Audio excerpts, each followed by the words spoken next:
टाट सेकंडरी ने high secondary की तैयारी करता तमाम भाई बहनों गोड़किया प्रवीणभाई हार्दिक स्वागत करूँ छूं। भाई बहनों આપણે हिंदी विभागनी अंदर 5 मार्कनी अंदर प्रश्न जो पूछाय छे 25 मार्कना पद्धतिमांथी, तो ये पद्धतिना जे कांई प्रश्नो छे तेनी चर्चा આપણે अगाऊ 2 विडियो बनावी चूक्या छे। न जोयो तो चेनलमां તમે જોઈ શકો છો। અને આજે આપણે प्रश्न नंबर 11 થી લઈને 20 સુધીના જે 10 પ્રશ્નો પણ ખૂબ મહત્વના ગણી શકાય તેની પ્રશ્નોની ચર્ચા જે આપણે કરવાની છે। વધારે સમય આપણે નહીં લેતા અને બીજું ખાસ કે જે હાઈ સેકન્ડરી અને સેકન્ડરી બંને પરીક્ષા માટે 25 માર્કનું જે પદ્ધતિ પૂછાવાનું છે તેની પીડીએફ પણ આપણે ઘણા સમયથી દરેક વિદ્યાર્થીઓને છે આપતા હોઈએ છીએ। તમે જો લેવામાં બાકી હો તો એ પીડીએફ છે લઈ લેજો, કારણ કે સેકન્ડરી અને હાઈ સેકન્ડરી બંને પરીક્ષામાં ખૂબ મહત્વની છે। એ મેળવવા તમારે નાનકડી પ્રોસેસ એ કરવાની છે। આ પ્રોસેસની અંદર અહીં જે એક વોટ્સએપ નંબર આપેલો છે 9979963956, એની પર તમે વોટ્સએપ કરશો તો તમને પીડીએફ છે ત્યાંથી વોટ્સએપ રૂપમાં મળી રહેશે। એની કિંમત છે 149 રૂપિયા। તમે પે કરશો, તેનો સ્ક્રીનશોટ મોકલશો તો તમને તમારા વોટ્સએપની અંદર આની પીડીએફ છે મળી રહેશે। અને ઘણી બધી ખૂબ મહત્વની કહી શકાય તેવી પીડીએફ રહેલી છે। જો તમને સારું લાગે અને લેવી હોય તો તમે આ રીતે કોન્ટેક્ટ કરીને લઈ શકશો। તો જોઈએ હવે પદ્ધતિશાસ્ત્રના 5 માર્કના પ્રશ્નો। 11મા પ્રશ્નથી શરૂઆત કરીએ આપણે આ વિડીયો દ્વારા। અગાઉ 1 થી 10 સુધીના આપણે મેળવી ચૂક્યા છીએ। ન જોયો તો ચેનલમાં જઈને જોઈ લેજો। प्रश्न 11 છે वाचन कौशल्य का अर्थ समझाते हुए इसके महत्व और उद्देश्य पर प्रकाश डालिए। प्रस्तावना। वाचन या बोलना विचारों की मौखिक अभिव्यक्ति का सशक्त माध्यम है। सामाजिक व्यवहार में हम अपनी अधिकांश आवश्यकताओं की पूर्ति बोलचाल के माध्यम से ही करते हैं। वाचन कौशल्य में ध्वनि व्यवस्था, बल, लय और विराम का उचित प्रयोग सम्मिलित है। महत्व एवं प्रमुख उद्देश्य। सामाजिक प्रतिष्ठा।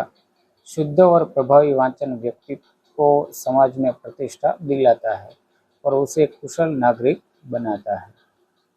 इसका उद्देश्य देखते हैं। बालकों को स्वर के उतार चढ़ाव के साथ बोलना सिखाना, स्पष्ट शब्दोच्चारण और उचित ध्वनि के प्रति संस्कार विकसित करना, पठित सामग्री के भाव को स्वयं समझना और दूसरों को समझने में सक्षम बनाना, बालकों में आत्मविश्वास पैदा करना ताकि वे निर्भीकता से अपनी बात कह सके। इसके बाद है 12वां प्रश्न। वाचन की प्रमुख विशेषताओं और उसके लिए उपयोगी शिक्षण सामग्री का वर्णन कीजिए। प्रस्तावना। प्रभावी वाचन केवल शब्दों का उच्चारण नहीं है, बल्कि यह एक कलात्मक अभिव्यक्ति है। एक श्रेष्ठ वाचन में शुद्धता के साथ साथ प्रवाह और माधुर्य का होना भी अनिवार्य है। वाचन की विशेषता है, इसमें पहला है शुद्धता, स्पष्टता और गति के बीच संतुलन, भावों के अनुकूल शारीरिक मुद्राओं और आंखों के संपर्क का प्रयोग, उचित बल, लय और विराम चिन्हों का पालन और चमत्कारपूर्ण ढंग से आरोह अवरोह का प्रयोग। उपयोगी शिक्षण सामग्री। वाचन कौशल्य के अभ्यास हेतु निबंध, विचार या भावप्रधान, संस्मरण, आत्मकथा, नाटक, एकांकी, कहानी और कविताओं का चयन करना चाहिए। ये सामग्री छात्रों को विभिन्न भाषाई शैली से परिचित कराती है। उसके बाद है वाचन शिक्षण के विभिन्न विधियों का तुलनात्मक विवरण प्रस्तुत कीजिए। इसकी प्रस्तावना। बालकों को वाचन की शिक्षा देने के लिए मनोवैज्ञानिकों ने कई विधियां विकसित की है, जिन्हें मुख्यतः 3 श्रेणियों में वर्गीकृत किया जा सकता है। वाचन की विधियाँ, सबसे पहला है संश्लेषणात्मक विधियाँ। इनमें वर्णमाला पद्धति और ध्वन्यात्मक पद्धति शामिल है। ध्वन्यात्मक पद्धति में अक्षर के नाम की अपेक्षा उसकी ध्वनि को अधिकृत महत्व दिया जाता है। विश्लेषणात्मक विधियाँ, इसमें देखो और कहो विधि और वाक्य विधि प्रमुख है, जहाँ सार्थक भाषाई इकाई से शिक्षण प्रारंभ होता है। समाहारक विधियाँ, यह आधुनिक पद्धति है जो संश्लेषण और विश्लेषण का समन्वय करती है। इसमें संगति विधि, यंत्र विधि और अनुध्वनि विधि का प्रयोग किया जाता है। उसके बाद है स्वचन वाचन और मौन वाचन में अंतर स्पष्ट करते हुए इनके उद्देश्यों का वर्णन कीजिए। प्रस्तावना। वांचन के दो प्रमुख रूप है, स्वस्वर वांचन और मौन वांचन। जहाँ स्वस्वर वांचन प्रारंभिक शिक्षा का आधार है, वही मौन वांचन उच्च स्तरीय भाषाई दक्षता और गहन अध्ययन का परिचायक है। दोनों में तुलनात्मक विश्लेषण। स्वस्वर वांचन, स्वर के साथ पढ़ना। इसका उद्देश्य छात्रों को लिपि का स्पष्ट ज्ञान कराना, आत्मविश्वास बढ़ाना और उच्चारण की त्रुटियों को दूर करना। यह सार्वजनिक भाषण और नेतृत्व के गुणों को विकसित करता है। मौन वांचन, बिना होठ हिलाए शांत भाव से पढ़ना। इसका उद्देश्य कम समय में अधिक सामग्री पढ़ना, एकाग्रता बढ़ाना और तथ्यों के केंद्रीय भाव को ग्रहण करना है। इसमें थकान कम होती है क्योंकि वाग्यंत्रों पर जोर नहीं पड़ता। यह स्वाध्याय की आदत विकसित करने हेतु सर्वश्रेष्ठ है। उसके बाद का प्रश्न, पठन कौशल्य से आप क्या समझते हैं? इसके महत्व और प्राथमिक स्तर पर इसके उद्देश्यों की चर्चा करें। प्रस्तावना, पठन का तात्पर्य लिखित लिपि प्रतीकों को पहचान कर उनका अर्थ ग्रहण करना है। यह केवल शब्दों को पढ़ना नहीं, बल्कि ज्ञान के भंडार तक पहुंचने की कुंजी है। ज्ञान विस्फोट के इस युग में पठन के बिना स्वयं को अद्यतन रखना संभव नहीं है। महत्व एवं प्राथमिक उद्देश्य। बौद्धिक विकास, पठन से बौद्धिक और भावनात्मक विकास होता है। यह आनंद और प्रेरणा का प्रमुख स्रोत है।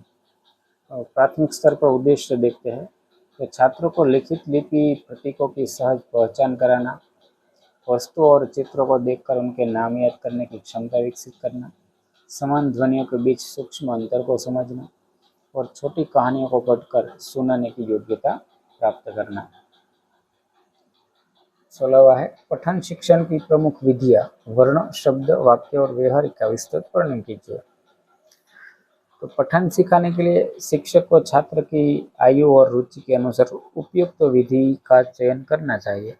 स्रोतों के आधार पर प्रमुख विधियां निम्नलिखित है।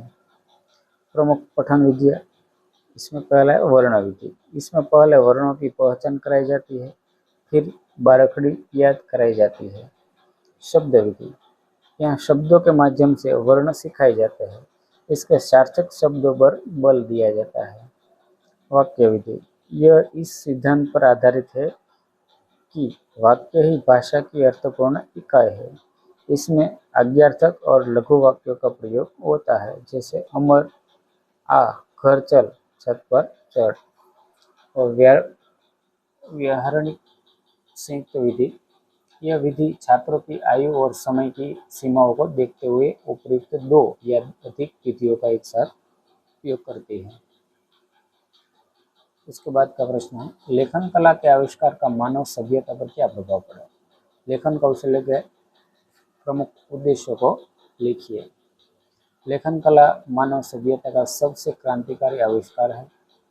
लिपि के माध्यम से ही मनुष्य अपने अर्जित ज्ञान को भावी पीढ़ियों के लिए सुरक्षित रखने में सफल हुआ है।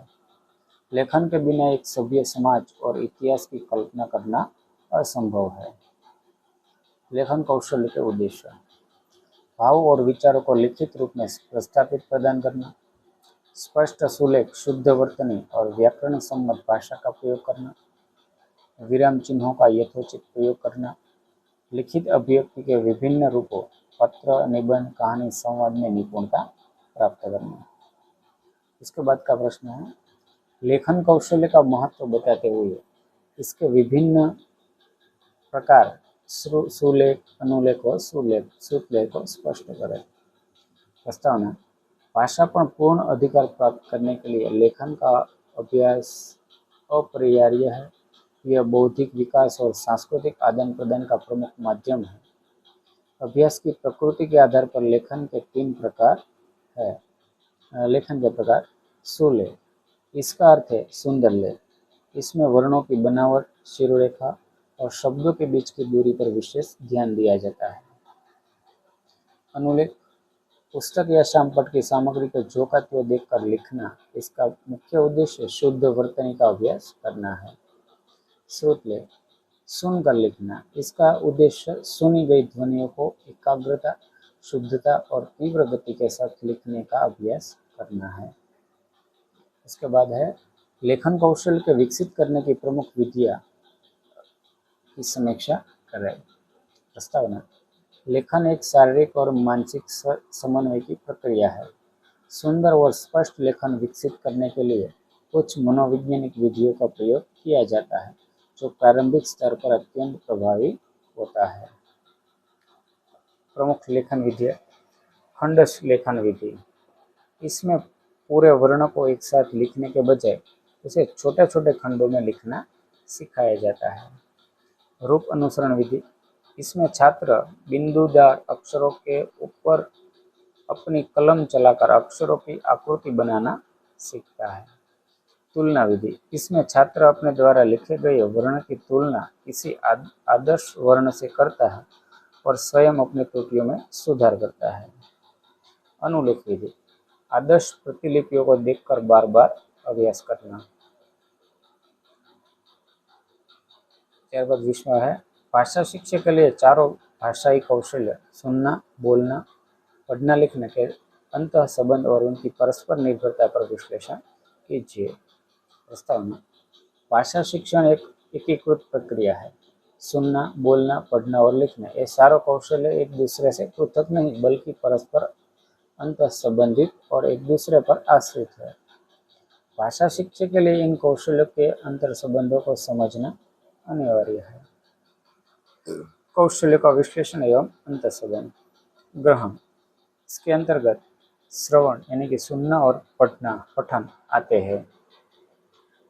इन कौशलों के माध्यम से बालक ज्ञान और विचारों को आत्मसात करता है।